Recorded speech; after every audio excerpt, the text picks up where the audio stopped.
Hello everybody, welcome back to a brand new episode of our iRacing AI NASCAR Cup Series career mode on the channel. Hope you're all having a great day. We are in the round of 12 here, starting with the worst track of the NASCAR Cup Series. You can see the standings that we had leaving the last episode at Bristol. We made it by 9 points, so pretty happy with that. I forgot to show the starting standings for this episode, so you will not see that, but you will at least see the ending standings and update at the end of this race. But yeah, I mean, Texas Motor Speedway got AI in iRacing just relatively recently, and yeah, this track sucks. I hate Texas Motor Speedway, so I'm not expecting necessarily the most, to be completely honest, when it comes to this race from myself. More or less just survive, which we kind of did in the round of 16. We didn't do anything special in the round of 16 of the playoffs. We just survived and made it through, and Bristol was mayhem, and we survived the mayhem and thankfully didn't knock a toe link out of the car in that big accident that we got taken out in, so we were able to continue on and finish that race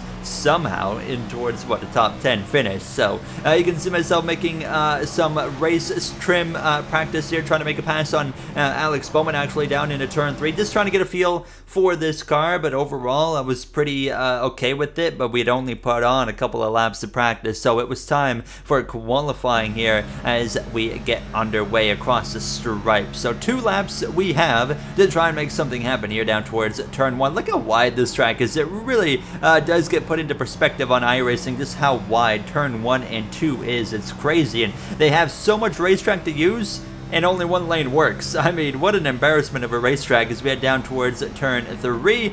Completely different dynamic here in turn 3 and 4, but you can see currently it was William Byron atop of the board. Byron advanced into this round of 12. Well, what can we put up on the board? We crossed the line, and that's actually going to put us P2, but this would not last. You can see through 3 and 4, another lap later, dropping way down the order, and I had a bit of a sloppy lap. It was an improvement, so we're actually going to still get a pretty good effort here, and we'll see exactly what it is. We cross the line.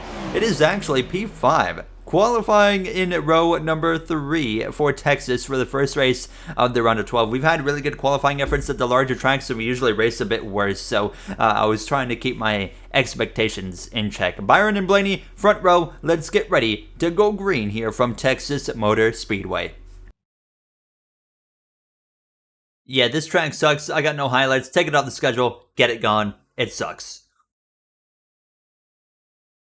How is that for some Texas Motor Speedway highlights here over the years? Now we're ready to go green. You see the stages as usual on your screen. Nothing different here really for the mile-and-a-half race tracks now. So, William Byron, Ryan Blaney, your front row. We're ready to go green. This is a late afternoon into nighttime race. A little bit different than real life. This will end under the lights. Actually, no, the playoff race ended under the lights in real life. Actually, I do remember that now. But we're underway for 75 laps of racing. William Byron in the best paint scheme of the 2020s in that Raptor machine leads away down into turn 1. Fresh off the news, as you guys remember, we are going to Trackhouse Racing next season. We announced that in the last episode. So Trackhouse expands to a 3-car team. Will be in the number 98 car. There's already a few paint schemes done and ready to go, and I can't wait for you guys to see them now, as I'm very excited for that second season in the iRacing career mode. I feel like that's where things are really going to start to take off in terms of story and kind of what we can do now that we're going to be up to real life NASCAR in 2023, and we can start to get a little bit more creative with ideas, and schedules and stuff and whatnot are going to change, and it's going to be quite simply a lot of fun, I think, here now as we head down this back straightaway, trying to make some headway down towards turn 3. Brad Keselowski up my inside now. As you can see, the pole winner, Byron, already down to 4th place. How about Michael McDowell up here as I'm slipping and sliding on the exit of turn 4, and I had to kind of catch the car, so we drifted up the track, and through goes my future teammate of Chastain and fellow rookie of Jay Cook. We've already won Rookie of the Year because we're the only rookie to make the playoffs here. Now is caution already on lap 3 is out, and it's for the 45 of Kurt Busch, who's rolling down the banking in turn 2 in his final start at Texas Motor Speedway. He has completely gone up and over. We'll get a look at it right here.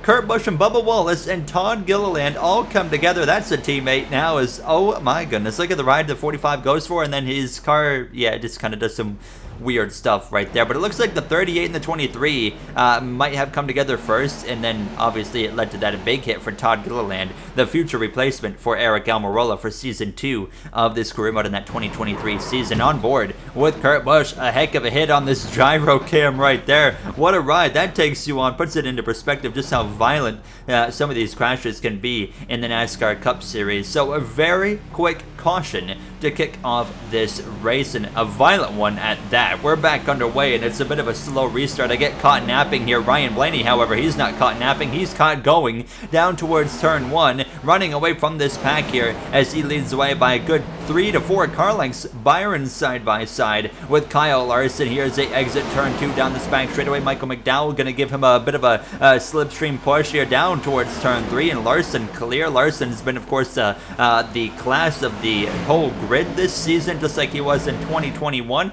Can he go back-to-back Cup Series titles? We'll have to wait and see. Now here I am alongside Jay Cook across the stripe, starting this 7th lap of 75, a little bit over 10 to go in stage 1, obviously losing some racing time because of that caution that we had there with Kurt Busch, Todd Gilliland, as well as Bubba Wallace, a little bit sideways again on the exit of turn 2 in this car as this run was starting to go on a little bit. The handling was a bit confusing in this car. It really didn't make a lot of sense. On the center of the corner, it would sometimes get really tight, and then on the exit it would get really loose, and then sometimes it would get really tight in the center and then stay really tight on the exit as well, which it was really a hit or miss kind of scenario, and it was very confusing. And I was starting to drop down the order there, getting past the 16 of Jay Cook, though I fought off Joey Logano, so that was for P9, so we hold on to a couple of stage points currently. But lap 13 actually clipping the apron right there, sliding up the track there. Logano now, there's his opportunity. He's going to go up the inside, but as the laps go on, I'm continuing to quite simply fall off, and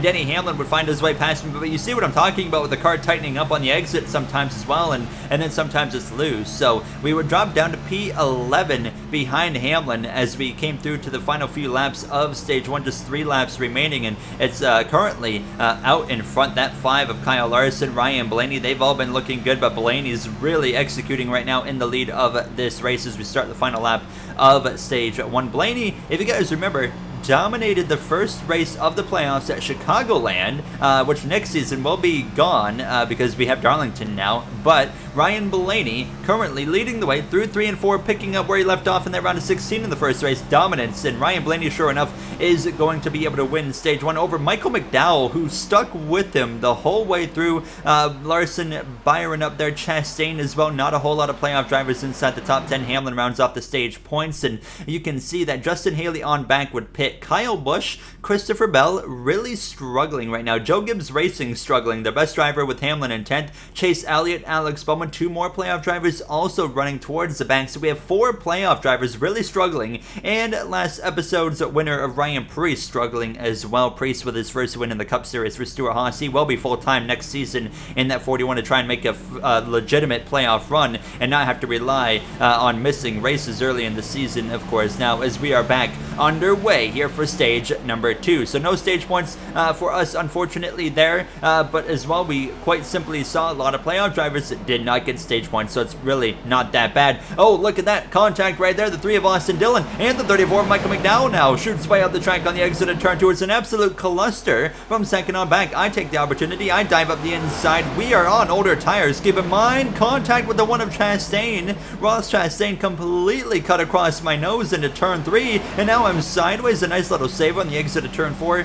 Usually I'm the instigator in this series, but surprisingly for once Chastain decided he was going to cut across me and I wasn't going to run into him. So that was a bit of a hiccup there, but we gained a ton of track position up into 5th place now. But you can see slipping and sliding on the exit of turn 2 as it's only 40 at the end of lap 40, of course, when we get the stage caution. But I was starting to struggle really hard. The 3 of Austin Dillon, he's able to pass me and he was driving away. Denny Hamlin catches me off guard, slips up a very small gap available on the inside there through 3 and 4, and he passes me.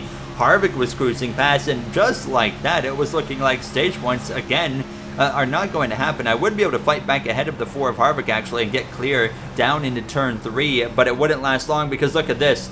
tight as daylights out of turn 4, and that allows the 22 of Logano now, who was moving forward, to get up my inside and make the pass. So things continue to just kind of get worse. We're now 9th place, slipping and sliding out of turn 2 as we're on lap 35 of 40. At this point, Eric Jones passes me. There goes Tyler Reddick around. That's going to take us outside of the top 10. So we have just been fading like a rock here in stage number 2. Not really sure what I could do at this point other than just survive and wait till the caution. Really tight on the exit of 4. There goes Bubba Wallace up the inside. He takes the position as well. I'm trying to hang on, of course, as many spots as I can, but we're down to P12 on lap 37, just a few laps to go at this point as Ryan Blaney continues to lead. Eric Jones there just in front of myself, and now there goes Daniel Suarez up the inside. Another spot lost. We drop down into P13 as we start the final moments of this stage. White flag in the air in stage 1. Now Christopher Bell to my back bumper, but an absolute disaster of a stage 2. It felt pretty quick, but I wasn't going anywhere. There goes Bell cruising by on the outside. Nearly a little bit of contact right there. Now Truex is going to go through as well, and it's just bring it home at this point. Get the 4 tires that we're about to get, and just, you know, just hope for the best at this point. Harvick to my outside as well, trying to fight him to the end of the stage. A little bit of contact on the exit of 4. He's going to get us at the line. Ryan Blaney wins stage 2. I'm going through the grass even. Caution finally flies, and wow, P16 in stage 2, and that was not fun. Now everybody though into the pit lane here, including even the drivers that pitted on the last caution, which is what we like to see. So it's going to be 4 tires, and finally getting used to the auto fuel situation. Actually, it's really easy once you just learn it, which takes about 3 seconds of your time. So yeah, we head down towards our pit box in an absolutely messy pit lane as usual with this iRacing AI. But we get into our pit box without any issues there. And yeah, P16, remember, is where we started or ended stage 2. So you can see we actually come out about the same spot, right behind Martin Truex Jr. there. So not much of a gain, not much of a loss here as we're ready to go for this 3rd and final stage. No stage points today, but hopefully we're going to be okay. As you can see, everybody getting ready to go green. And you know, ever since that crash with Kurt Busch and Gilliland and Bubba Wallace at the beginning of the race, it has been without stage cautions, green flag racing the whole way. Will that set the tone for turn 3 now that the lights are on here in Texas Motor Speedway? We're about to find out what the pace is going to be like here. Still seeing Elliott, Kyle Busch, Christopher Bell, those guys are still struggling really hard, which is great for me. Sorry to say it to those drivers and fans of those drivers, but we're back underway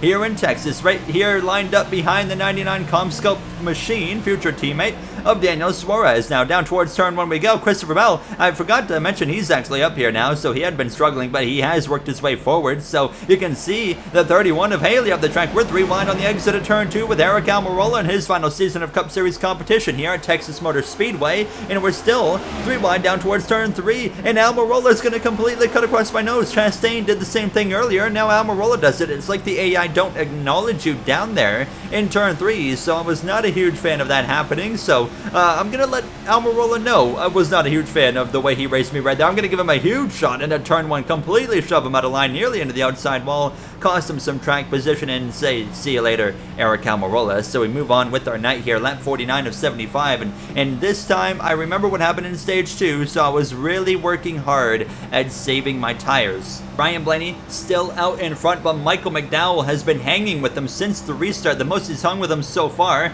and even while saving my tires, I'm slowly working my way forward here up towards 15th place of Christopher Bell. Kyle Larson's really fallen off here. He's currently in 14th place, so he's been going backwards all race long here from Texas Motor Speedway. Here I am trying to find a way around that 20 of Christopher Bell, who's actually just going to go to the inside, and you see the 31 of Haley up the track there, and we're going to nearly get past the 20, but I got so close to his door that it kind of arrow pushed me tight. We get past the 20 of Bell, so we gain a spot, but we immediately lose a spot to Kevin Harvick now, as we would run down though shortly thereafter the 23 of Bubba Wallace, who was fading as well down the order, and here's a chance to pass him, but I just didn't get the exit I needed, and Jake Hooks actually going to go to my outside as we head down into turn 3. So trying to get past Cook now in that 16, or sorry, in that 23, but out of turn 4, a little bit of contact right there with the Colleague rookie, as I'm excited to see what Cook's able to do next season with Colleague, as Colleague is going to keep him on for another season, and AJ Allmendinger as well,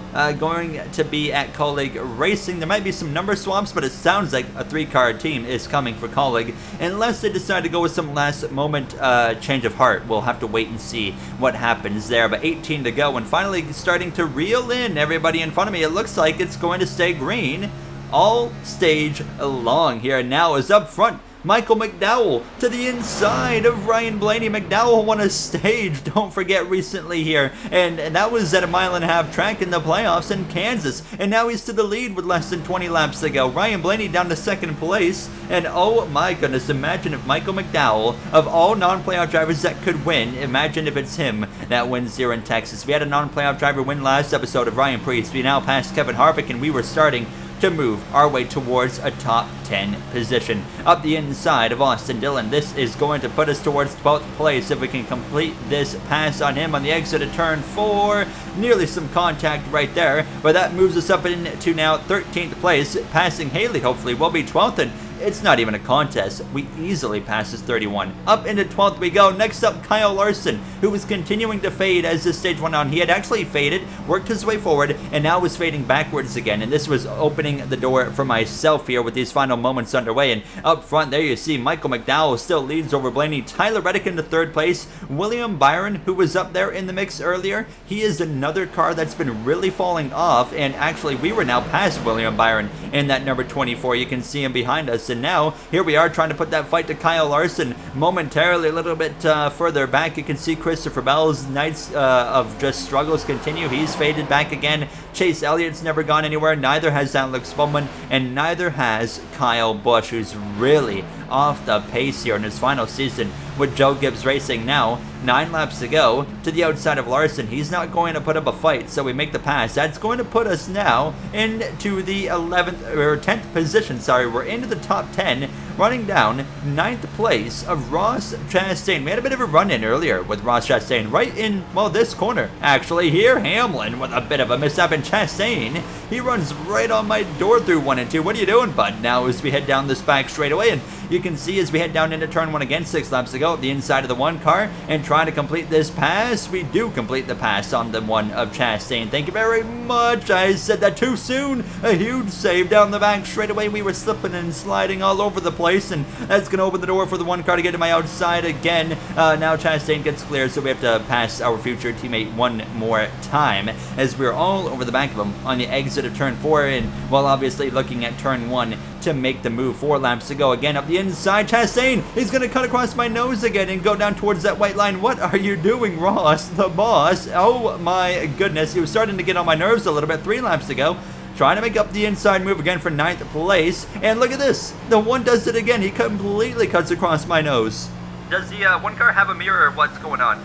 Not entirely happy with that 1 of Chastain. Now he's throwing blocks on the front straightaway. I said, no, sir, I'm getting to the inside. As we get down in towards the corner, this could finally be the moment of completing the pass. He's on my right rear quarter panel, and actually, we make a little bit of contact again. We both slide up the track. Chastain loses a few spots, and I'm going to lose a few spots as well. The 31 of Haley, the 5 of Larson. This beef with Chastain, what is going on here? We had a run-in earlier in the season with him at Indianapolis, but there was only a few laps to go. We were coming to the final lap of this race, and you can see Ryan Blaney as well in front of us. He had dropped down to P8. Oh my goodness, talk about falling off here in this race after dominating it. Michael McDowell is leading the way currently down the back straightaway, and now we're going to miss out on a top 10 here likely because of that contact with Chastain. We're down in P11. McDowell and Reddick, your top 2, as sure enough, Michael McDowell is going to come through out of turn 4 down this front straightaway to win in Texas. Unbelievable scenes there.